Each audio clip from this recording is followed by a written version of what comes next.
You know, things got pretty heavy last week with my discussion of Italy and dead friars and gladiators and bloodshed and pasta.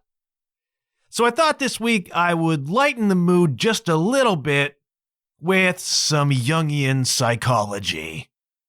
And I'll tell you all about it on the other side.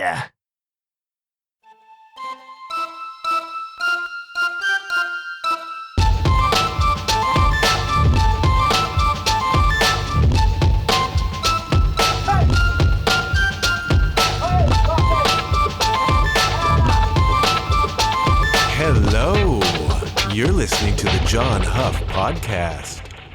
Oh, yay. I want to talk just a little bit about the Selfie rant, okay?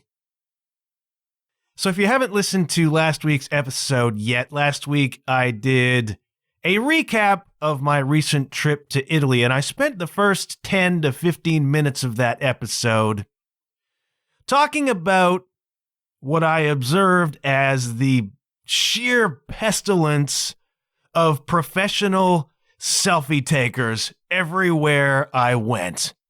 Trevi Fountain, Colosseum, Statue of David, you name it. There were professional selfie takers everywhere getting those selfies for the gram. All right, now I'm not going to take that rant back because it was sincere, but it was also a little bit showbiz, okay?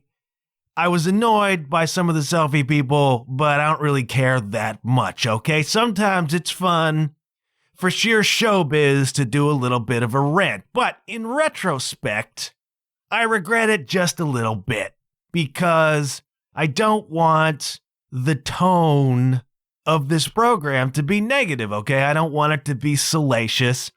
I don't want it to be clickbait. I don't want it to be judgmental, but there is a reason why in my description of the program, it says positive talk, but before that, in parenthesis, is the word mostly. Because I'm a human being, okay?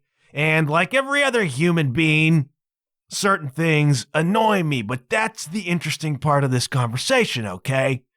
Because thinking back about it, retrospecting it, the things that annoy you are very, very instructive, okay? Now let me further clarify. When I did my little rant about the selfie people, I'm talking about professional selfie people, all right? I'm not talking about average social media users like you and me, kids.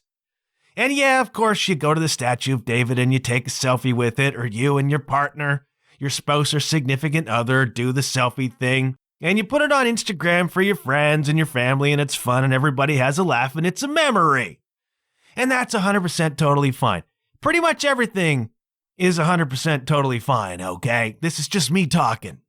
But I'm not talking about your average social media person who's taking a selfie because it's fun and it's for your friends and family and whatever. I'm talking about the curated, dressed to the nines, artificial life, professional selfie takers who I saw going through the entire routine and all the poses and all the angles and all the things and all the faces. And even that's okay. That's 100% fine. Knock yourself out. You're not hurting anybody. But I do think, and I do believe there is something in the values represented by that behavior that's really, really dangerous, all right? Now, we know that social media is causing a lot of mental distress for people, particularly young people, who may not be savvy enough to recognize the real from the artificial. So you're scrolling through Instagram as a young person, impressionable, maybe a little bit self-conscious, trying to measure yourself against everybody else, figure out your place in the order. That is not exclusive to young people, by the way. Plenty of mature adults do that too, including myself. All right, that is the human condition. But imagine you're a young person and what you see on the Instagram is that perfectly posed photo in front of the Trevi Fountain. All right. And the subject of the photo looks perfect. The pose is perfect. The angle is perfect. And they try to pass it off as though, oh, it just took a quick shot. And this is my exotic life. And here I am in Rome traveling the world. And you'll see other photos of the person here, there, and everywhere. And if you're a young person, what you see is that photo. What you don't see is what I witnessed, which is the process of capturing that photo and how much work went into it and how artificial it is and how curated it is and how not real it is. But if you're not hip to that, you look at that as reality and you look at your own picture or you look at where you spent your weekend and it doesn't measure up. There is a direct correlation between the rising prevalence of social media and the rising prevalence of depression and suicides. I mean, I'm not making this stuff up, man. And it points to the values that are being presented as most important. You know, this is an attention economy. You know, attention is currency. And I think that's freaking dangerous. And I think that's an empty value. And so when I go to all these places and I see people working within that economy, working within what I feel are those empty values, yeah, it bothered me. It bothered me, man. But the truth is, the fact that it bothered me points to really, really important stuff about me. Stuff that you don't always want to face, man. And so in retrospect, I had to think about that.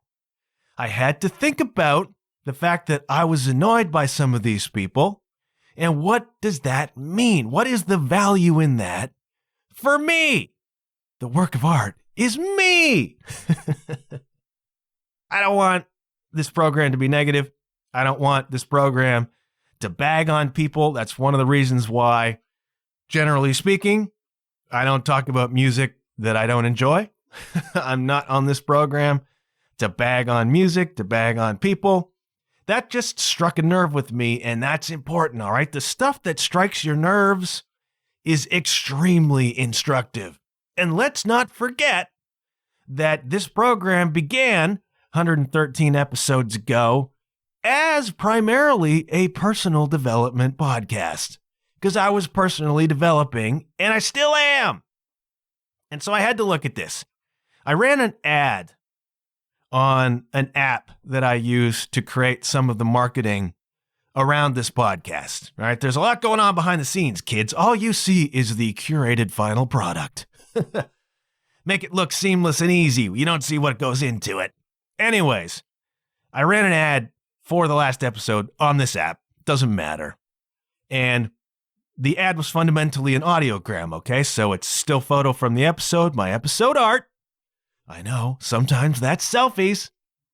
And then a clip from the show. But the people on the other side of the app produced the clip. All right, they chose the clip and they ran it to me for approval. And the first clip they chose was pulled right out of the Selfie rant. And I listened back to it and I'm like, you know what? Not the impression that I want to give a first-time listener to my show. I do not want to come off like I'm one of these negative ranty shows, you know, because I'm not one of those negative ranty shows. And I did not want that to be the first impression. And so I had to confront that. It's like, well, dude, you can't back off that. You know, you did a 15-minute rant about selfies and people taking them. This is genuine. But the fact that I did not want to use that clip in the ad says a lot about how I want this show to be and how that section didn't necessarily measure up to the values that I have established for this program. So we didn't use that clip. All right, I chose a different clip that I think gives a more accurate representation of what this show's supposed to be about. Doesn't mean people didn't agree with the selfie rant. Doesn't mean that there wasn't something legitimate in the selfie rant. All right, I do think that we are increasingly caught up in an attention currency, in an attention economy. I have trouble saying that. An attention economy that is dangerous and disturbing, but I find myself caught up in it too, man. I'm human. I'm like everybody else. And the fact that I was annoyed by those people, and my wife, for example, might see and acknowledge what was going on, but not care because she is self-assured and secure and an adult. The fact that I was so annoyed says a lot about me, so I had to dig into that, and that's what I did this week. I took a look at what it means when something triggers you that way, and it's really interesting what it uncovers. And one of the first things it uncovered was a quote that I've run across before by the eminent psychologist, the extremely monumental and influential psychologist Carl Jung. That's Jung. And Carl Jung said, "Everything that irritates us about others can lead us to an understanding of ourselves." That is the mature response to a circumstance like being annoyed by selfie takers. All right, the low-hanging fruit is to do a rant about it. The mature thing is to take a look at that as a reflection of ourselves. Now, one of the things that Jung is most famous for is his ideas about this concept of the shadow self. What is the shadow self? Well, Jung, first of all, let me put a caveat on this. I am not trained in psychology. I took Psychology 101 30 years ago in my first year of university. I suspect it's all changed since then. But my understanding of Jung's concepts of the shadow self is this part of us, subconscious part of us, unconscious part of us, where we hide and store and repress all the stuff about us that we don't like. All right, human beings are social animals. We learn very quickly from our social group what is acceptable behavior, what is acceptable to think about, what is acceptable opinion. And if we stray from that, if we deviate from the accepted norms, then we get crushed, man. And this goes back hundreds of thousands of years when it was genuinely fatal to split from the group. You know, we were traveling nomads. We depended on each other to survive. If you were ostracized from the group, it meant certain death, okay? We could not survive alone way back when. And that permeates our psychology, this group mentality and this not straying from the group, all right? Shows up in weird ways in the modern world.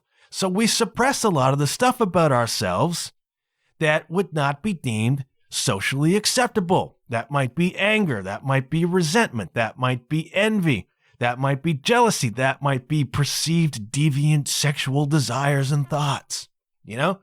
Might be anger, all the stuff that we perceive to be not okay, we hide in this shadow self. And so it's out of sight, but not out of mind, okay? But we're not aware of it. We are not conscious of the shadow self. But you cannot be self-accepting until you integrate what's in your shadow, until you accept that this is a part of who you are and that it's okay and that it's useful. And you can know yourself only through understanding and integrating your shadow self. Everybody's got it, man. Most of us go through life just being driven by it, reacting to it without even recognizing what it is. But Jung says one of the ways in which you recognize what's in your shadow is by noticing what triggers you. All right? We are irritated in other people by the things that we refuse to recognize in ourselves. Whoa, that's heavy, man. Or we criticize in other people what we dislike about ourselves. There's a quote from the Irish author Marion Keyes.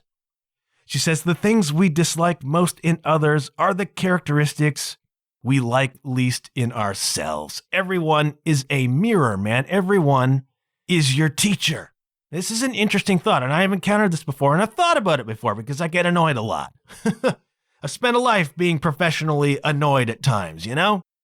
Judgmental. I grew up in the evangelical Christian world, which is thoroughly judgmental. Judgmental of others, judgmental of non-Christians, judgmental of other Christian denominations, judgmental of ourselves, judgmental of everything.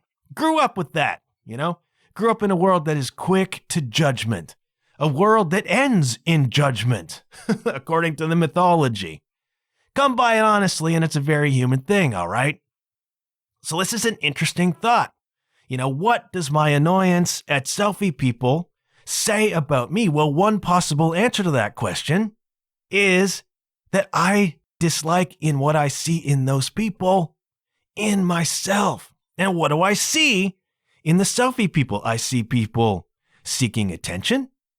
I see people seeking validation on what are ultimately empty terms. I see people acting egoically. I see people who want, all of this attention and all eyes on them. And that annoys me. And according to some theories of psychology, the reason that annoys me is because I want exactly the same things. But I hide that because you don't want to see that about yourself. You suppress that about yourself because it's hard to look at it and it's painful to admit your faults, right? But the shadow self is reflected to you in what you notice about other people. So I walk around being annoyed by the selfie people because they are arrogant and egoic and empty and attention-seeking and need external validation because I do too. According to that theory, and there may be something to that, that's a strong reaction. It's a visceral reaction. Pay attention to what you react to viscerally with anger or annoyance. That seems innocuous. If you see somebody killing a guy, I think you're reasonably justified in being annoyed by that. You see somebody taking a selfie, even that you can be mildly annoyed by, but pass on. My wife would see that and just move on and not even notice the next person. But me, I begin to micro-focus. Then suddenly I'm not looking at the Trevi Fountain. I'm showing up at this wonderful thing or the Spanish Steps, and I'm just looking for selfie takers. This is toxic. This is toxic to me, and selfie takers don't care, man. Why do we do it to ourselves? Well, there's a certain amount of dopamine in it, for one thing, and there's a confirmation bias in it. Confirmation bias says we go into the world looking for things that confirm our own opinions or confirm our own beliefs, And if you want to go into the world thinking that it's full of egoic, self-important, narcissistic selfie takers, then you're just going to go into the world looking for those people and you will find them. But if that's not your belief, you won't. But it's nice to get a hit of dopamine off of seeing one, even if it drives you nuts. Even if it makes you angry, you soak up that dopamine. It's weird. It's one of the reasons why when Howard Stern was at his peak, I forget the exact statistics, but, the people who loved Howard Stern would tune in for 2 hours just to hear what he was going to say. But the people who hated Howard Stern would tune in for 3 or 4 hours just to hear what he was going to say. You know what I mean? You get this dopamine from being offended, this dopamine from judgment, right? And if you are calibrated that way, which is a toxic way to be calibrated, by the way, seeing the darkness, seeing the annoying things, you'll get dopamine up the freaking wazoo and your life will suck because you'll just be bitter and judgmental and angry all the time. And there's no joy in that. There's merely an addiction to the dopamine that comes with. So maybe I'm looking at the selfie takers and they are an external representation of, what I find unlikable about myself, which may be seeking validation externally, seeking attention, yada, yada, yada. Not saying that's true, not saying that's not true, but it's one way to approach the trigger, right?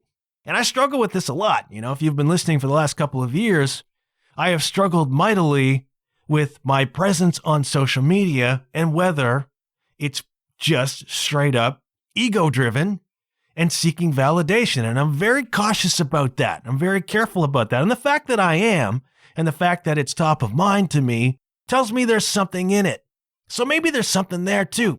I am worried about seeming to be egoic, which is in itself an egoic thing. I'm thinking about other people's perception of how I perceive myself. It's like looking into a mirror with a mirror behind you. And it just goes back and forth, to infinity, this loop of other people's opinion and then being worried about other people's opinion of my opinion. It just goes on and on and on. Make yourself freaking crazy, man. But it points to this sense of I also want attention and validation. And I don't like that about myself. And so I rail at the people who I see exhibiting that behavior instead of addressing it in myself. One possible reason for the trigger. Another, I thought about this before too, is that sometimes it's the opposite. Sometimes we criticize in other people what we wish we had in ourselves. Not what we have in ourselves, but what we wish we did. Sometimes you might bag on somebody who's very out there and visible and vocal and comfortable in their own skin. You might say that they're attention seekers, whatever, because secretly you wish you had that in you. You wish you were secure enough and confident enough to be seen in that kind of way. By that reckoning, I might look at the professional selfie people and think to myself, look at those people just looking for cheap, hollow, empty attention. Look at those people who are just beautiful and are making a life out of being beautiful. And then I turn up my nose at that. But maybe in my shadow self, what's in there is a sheer envy of those people being confident enough. Or, maybe I'm looking at a person wishing I was that attractive. Hard for me to say, being as beautiful as I am. But theoretically, maybe what I'm reacting to in that behavior is my own feeling that I don't have it in me to do that. And I wish I did. I wish I was able to be seen that way. I wish I was comfortable enough in my own skin to be seen that way.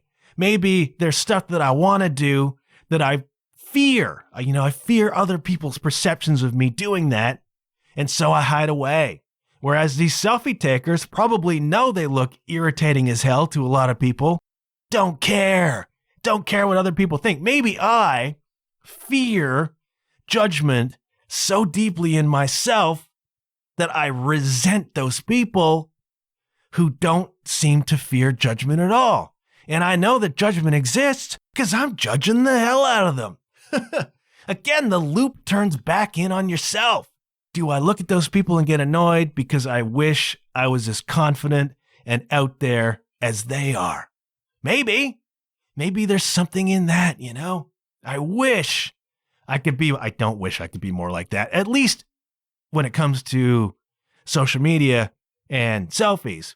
But maybe it triggers some other part of me, some other thing that I wish I had the self-confidence and self-comfort to do that I don't because I fear judgment. And look at those people not fearing judgment.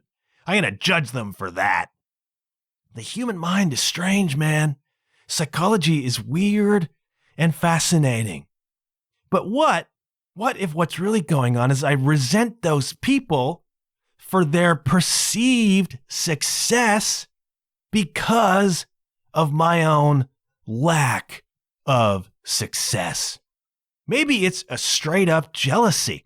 Maybe it's a straight up envy that I have these much better values. I'm not driven by sheer attention and I'm not driven by sheer ego. And I'm trying to produce something that is valuable and useful and serves people and provides some depth or insight, something driven by the right things. And it goes freaking nowhere, but that beautiful person trading on his or her beauty gets all the attention and all of the success, and that drives me nuts. Maybe this is all theoretical, kids. I'm just presenting theories on why the triggering, all right? But maybe that's it. I struggle a lot. I struggle a lot at times with feeling like I'm trying to do the right things in the right way, and they amount to freaking nothing.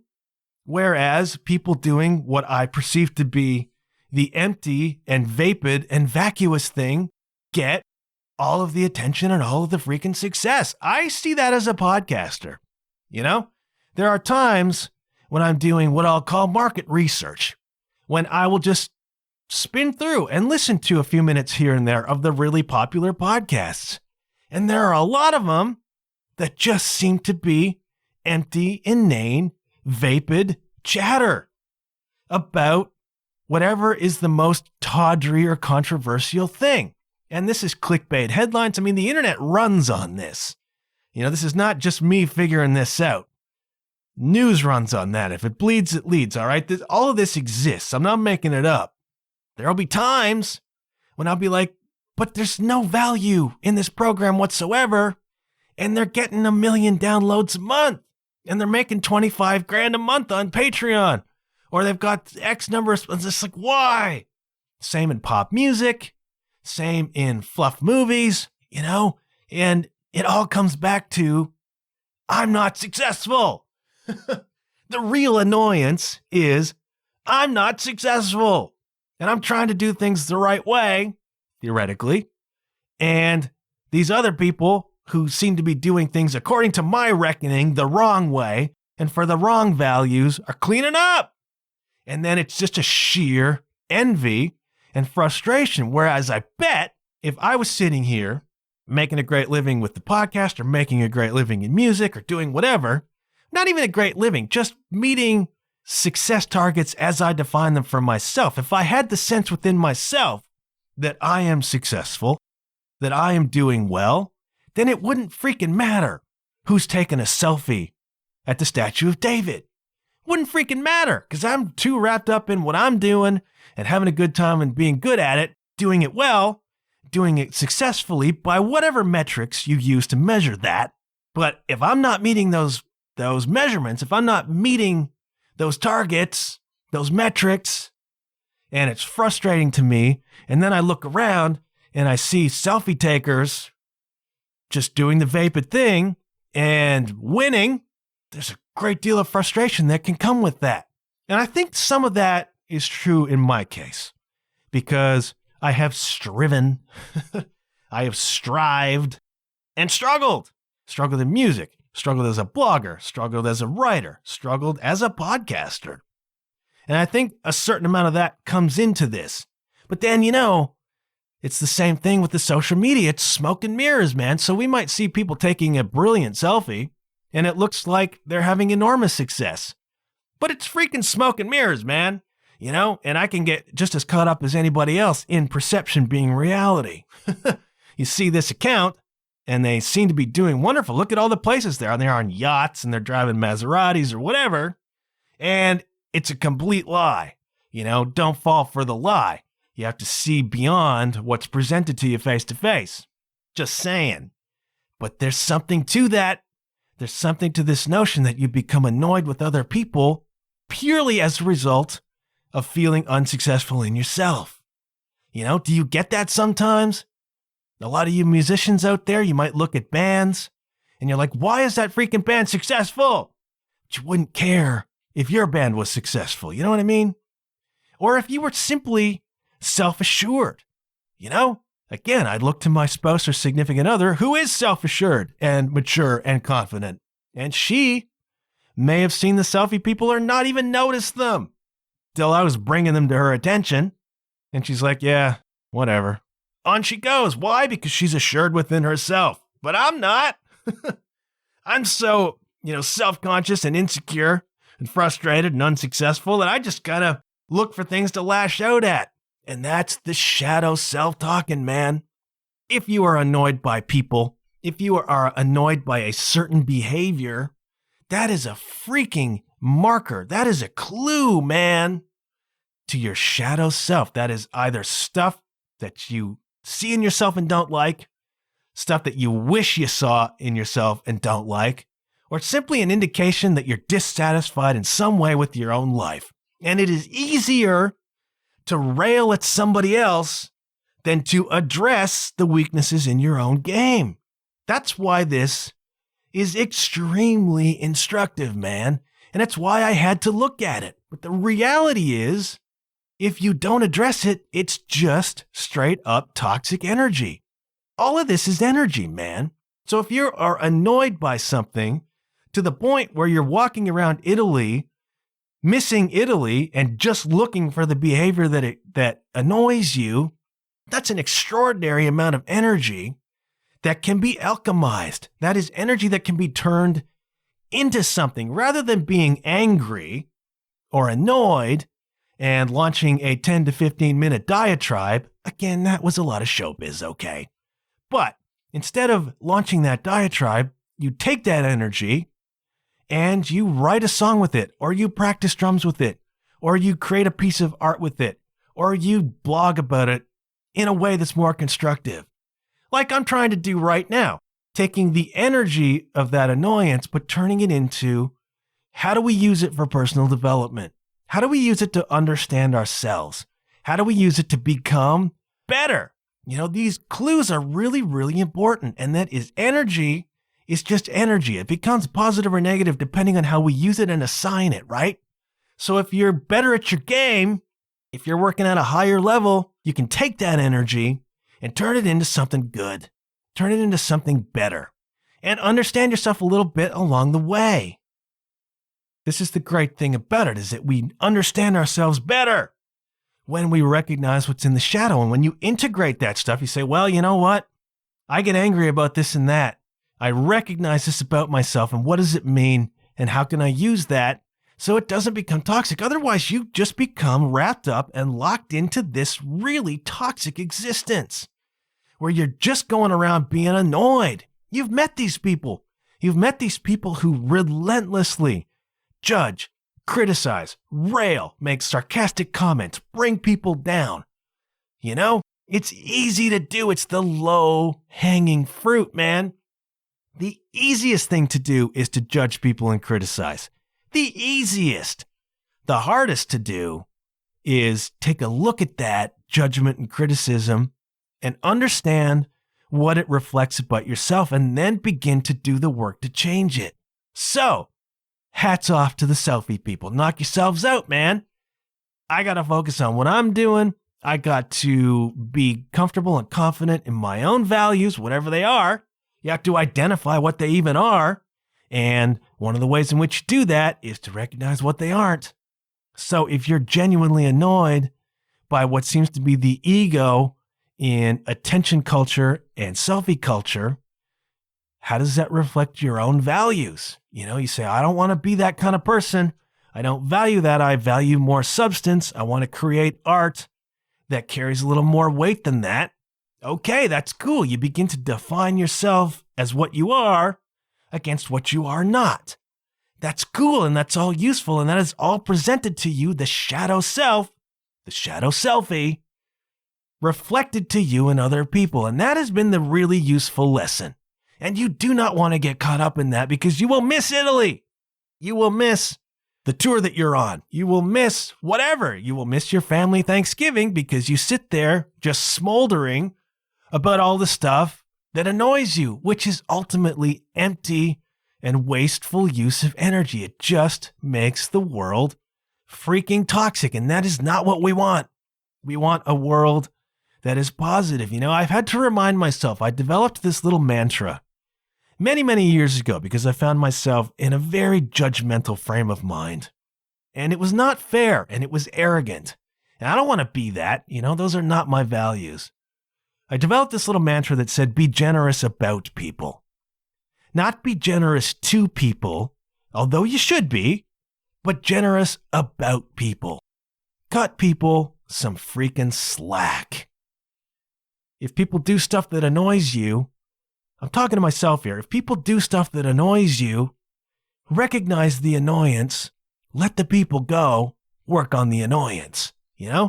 Be generous about people.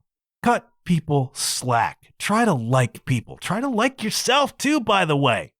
A lot of this comes out of a feeling of inadequacy and sensitivity about yourself. A lot of people don't like themselves, man. I struggle with that a lot too, especially when you look online and see somebody's idealized life and you don't look beyond the veil.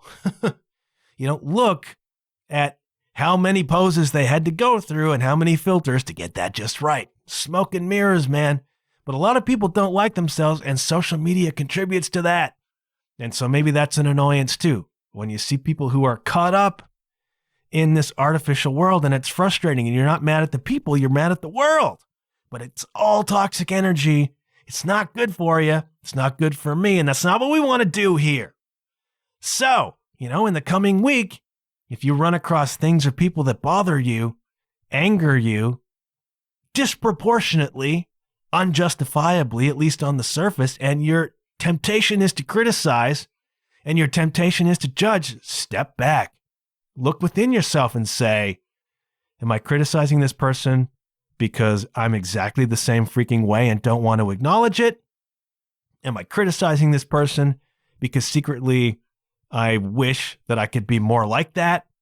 Am I criticizing this person because deep down inside, I'm really dissatisfied with my own level of success and I don't want to address that? I would rather turn that outward. Recognize it, acknowledge it, begin the work of changing it, and let's all of us together just be a little more generous about people. So mea culpa, professional selfie takers. Knock yourselves out. I'm going to go back inside, try to get a little better at me, and then we'll all be happy, all right? Haven't talked new music in a while. I'm going to do that right now for a few minutes. But before I do that, just want to remind you very quickly that there is a Patreon page for this podcast. It is patreon.com/John Huff Podcast. If you listen to podcasts, most of them go the sponsorship route. Most of them go the ad reads route. I find the ad reads annoying and intrusive. Maybe a little bit like the Patreon plug, but I'm sorry, I got to do what I got to do. I don't want to do ad reads on here. I always skip them on every podcast I listen to. I skip the ads. I get annoyed when there's a 20-minute podcast and 8 of the minutes are ads. Guess I have to reflect on that. Maybe I wish I could be more like that, man. Patreon is a way for you to support the show if you are so inclined. There is no obligation to it. $5 a month on Patreon. You can think of it as a $1.25 tip for every episode that I do. If you would be inclined to buy me a coffee where we out together to say, hey man, thanks for the program you do, you can do that via Patreon, and I certainly appreciate the support I've had. Really, really do appreciate that. Genuinely, and thank you to the people who have signed up to my Patreon so far. Patreon.com/John Huff Podcast. I am going to start posting on there once I figure out how. I had some Italy videos to post there, and I just couldn't make it happen. So there's some tech I got to work out. Thank you to everyone who has supported on Patreon. Patreon.com/John Huff Podcast. And please do consider it if you are an avid listener to the show. If that's not what you want to do, you can always share the episodes. Word of mouth is still the best advertising, still the best marketing. So, as King's X said, if you like what you hear, go tell somebody. Please share these episodes. Ratings and reviews make such a difference, folks. I know I say that all the time, and that does not make it less true. Take 5 seconds, give me a rating on your Apple Podcast, Spotify, wherever you listen. Quick rating. If you would do me the honor and gift and service of leaving me a review, preferably a positive one, I would greatly appreciate that. It helps, man. It helps me compete just a little bit against big budget, big media companies, celebrity-driven podcasts that are just crushing the podcast space. I appreciate you listening. I appreciate your support. I'm going to tip you off to a band this week called Magna Carta Cartel. Some of you who are hip just had a smile go across your face because you know the connection, all right? Magna Carta Cartel started in the mid-2000s in Sweden by no less than Mr. Tobias Forge himself, better known to you and me as Papa from Ghost. Tobias Forge, along with Martin Persner and Gustav Lindström. I don't think that sounded way more German than Swedish. You ever listen to a Swedish hockey player be interviewed? No accent. I don't know what it is, but those folks speak English without an accent. It's incredible. So, Gustav Lindström, Tobias Forge, and Martin Persner started this band called Magna Carta Cartel back in the mid-2000s, and then they released an album, released an EP, kind of cool indie rock, alternative rock stuff, kind of cool, I like it. And then Tobias started Ghost. And the other guys, Martin Persner, etc., went into Ghost with Tobias, and Magna Carta Cartel was kind of shut down because the Ghost thing required so much of them all time-wise that they just couldn't do two bands anymore. And we know, in retrospect, what happened. Ghost, over time, blew up, and then there was a fight between Tobias and the nameless ghouls of the time over whether this was a band or whether this was Tobias's project with hired players and who was owed royalties, etc., etc., etc. Things got pretty nasty. That was around 2017, and that's how we came to know who the members of Ghost were. They had done an exceptional job of keeping things anonymous for years. There were suspicions, I think, that it was Tobias Forge, but nobody really knew for sure, or at least wasn't saying. Then there's a lawsuit between the members of the band and Tobias. They are all named in the lawsuit. That went public, and now we know it's Tobias Forge, all right? That was nasty. All those ghouls were gone, replaced with new ghouls. I guess Tobias won, etc., etc., etc. Martin Persner, guitar player, was not part of that lawsuit. He left Ghost in 2016, and I recently read an interview with him where he was full of praise for Tobias's songwriting and everything and had no animosity towards Ghost. At the time, he was talking about the brand new Magna Carta Cartel record, which came out this year, and I had not listened to that. And so he went back. He left Ghost, went back, restarted Magna Carta Cartel without Tobias. And I thought, well, I'm going to check out this record, and I'm glad I did, okay? The new record, 2022, is called The Dying Option. Several weeks back, I did an episode about goth. Goth Will Tear Us Apart. If you have not listened to that, I think it's kind of cool. It's a history of goth music, where it comes from. I mentioned a band that I know some of you went and listened to subsequently called Fields of the Nephilim. And this Magna Carta Cartel record kind of reminds me of Fields of the Nephilim. I described this as, it's got kind of a goth vibe to it. I described them in my notes as epic, anguished songs. It's a little bit electronic, it's a little bit industrial, and it's a little bit goth, all right? It's got a very dark overtone, this music, understated, kind of spooky vocals. You know, there's a connection to Ghost, and there might be a chord here or there where you could draw that musical connection. Otherwise, it does not sound like Ghost to me. It is not heavy metal. It is not hard rock. It is more of a goth vibe, more of a goth indie rock electronica vibe. Very, very dark, very, very moody. I don't know how much Martin Persner contributed to the Ghost records that he played on. I think he's on 3 of them. The early ones that are kind of considered the classics. I don't know how much he contributed to the songwriting. I'm led to believe that Tobias Forge actually played most of the instruments on at least the first record and maybe beyond that. Dude is a freaking genius. If you listen to the melodies, I'm thinking of some of the stuff on the brand new record, Impera, and just the melodies, the hooks are extraordinary. And if Tobias is coming up with that on his own, just record after record after record, that is really freaking stunning. But I'm led to believe Martin Persner had some contribution to the first ones, played guitar on them, played guitar in the bands. Great player. He's now the vocalist, I believe, of Magna Carta Cartel, and vocally speaking, maybe a little bit similar to Tobias, like not a big, huge, screaming voice, a more subtle voice, and I like it. This is the thing. This is what I'm getting to ultimately, is that I like this record. Magna Carta Cartel's The Dying Option.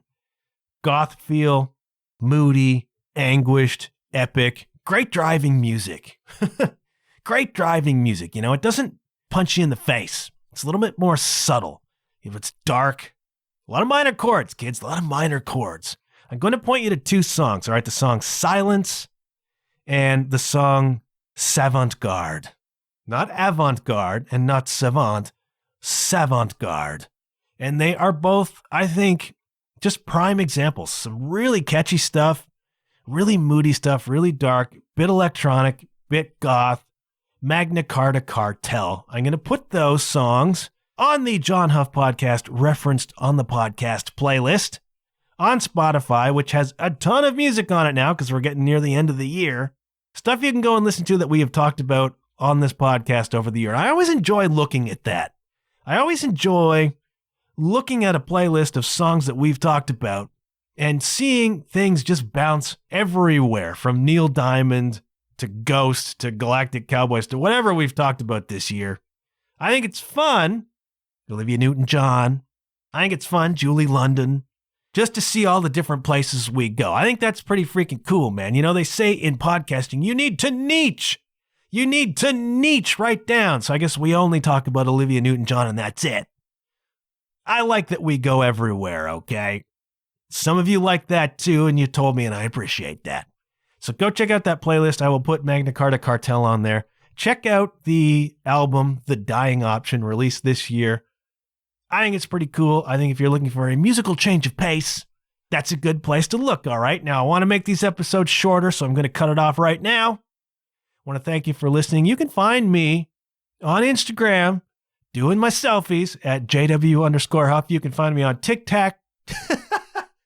I recently discovered Coca-Cola Tic Tacs, and I have developed an addiction and an obsession with them. So every time I say TikTok, in the back of my mind, Coca-Cola flavored Tic Tacs. Get them at your Walmart. They're like 3 little cases for $2 or something like that. Magnificent stuff. TikTok at The John Huff Podcast. You can find me on Facebook at The John Huff Podcast. That's the places, man. Thank you for listening. Please share the episodes. Please tell a friend. Please leave me a rating and review. It all helps, man. Thank you to those who have joined up on Patreon. Drop me a line. Let me know what you're listening to. Listen to Magna Carta Cartel. Let me know if something in my little shadow personality, shadow self, if that section resonated with you. You know, I'm interested in the personal development stuff because I'm still personally developing, man. If some of that registered with you, if it resonated, let me know. Let me know what you're listening to. Drop by my website, john-huff.com. You can find a lot of goodies there, and you can contact me via the contact page. Gonna shutting up. Thank you so much, as always, for listening. Take care of yourselves, kids, and hey, I'll check you later. Yeah.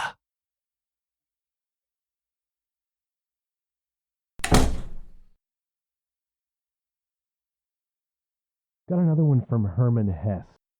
If you hate a person, you hate something in him that's part of yourself. What isn't part of ourselves doesn't disturb us. Think about it, kids.